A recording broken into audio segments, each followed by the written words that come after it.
My family started in the shave ice business back in 1984, and we had a large customer in Norway. And in the late 90s, I think around 98, 99, our customer in Norway contacted me and said, "Hey, I want to create a slush product to go into convenience stores.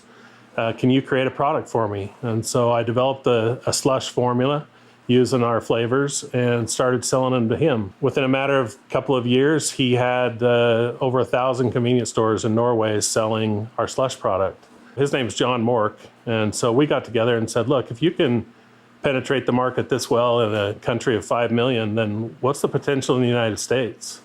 And so we started to develop a business plan. And John actually came over multiple times, and we traveled around the country and went to trade shows and looked at the competition to see what was there. In late 2003, we started to get really serious about it, and we started to create a brand and try to decide on a brand name and do different things. And then we spent a lot of time just traveling from convenience store to convenience store.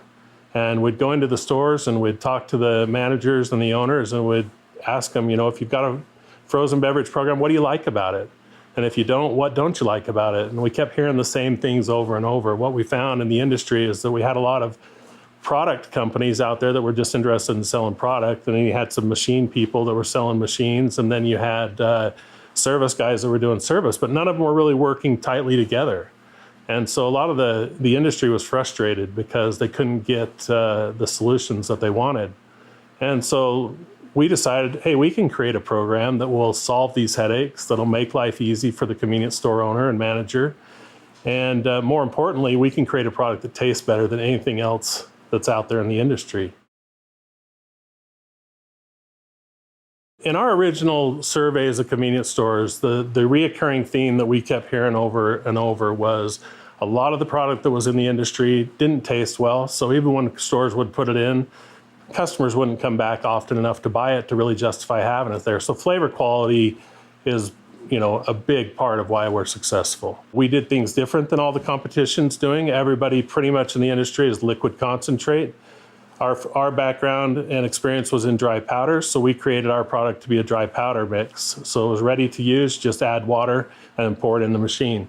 By doing that, we're able to have a much higher quality flavor, and we're able to maintain that quality of flavor for a much longer period of time. Our product virtually has no shelf life. We can change flavors. If some product gets lost in the back room, no problem, pull it out, mix it up. It's as good as the day we sold it to you. So flavor quality is big. The other thing is the fact that we created what we call today is our bundle program, where we supply the machine and we also provide the service.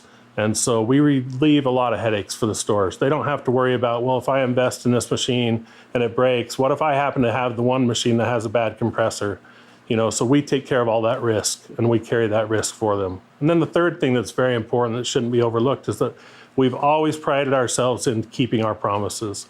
If I tell a customer I'm going to do something for them, I do that. Otherwise, I don't tell them I'm going to do it. Unfortunately, or fortunately, you could look at it either way, there's a lot of competition in the industry that doesn't necessarily look at that way. They talk a big story until they get you to sign on the dotted line, and then after that, their service diminishes. And our philosophy has always been to make the customer successful first, and if they're successful, then we'll be successful. Obviously, quality of product was very important to us. We didn't want to start a business or offer a product that was just equal to our competition. We wanted something that was better. But really, I think, for the DSD model and our philosophy in the beginning is we focused a lot on, in order for us to be successful, the customer has to be successful first. I know that sounds cliche, but that's really what we preached. I taught my guys that when they were in the store delivering product, if the counter was dirty, take their towel and wipe the counter down and clean it for the customer. Did we have to do that? No, we didn't have to do that. But we were in there working on the machine anyway, so we left the place better than we found it. And that was always our philosophy, is just treat the customer well, make sure they're successful. If they're successful, then I believed we would always be successful.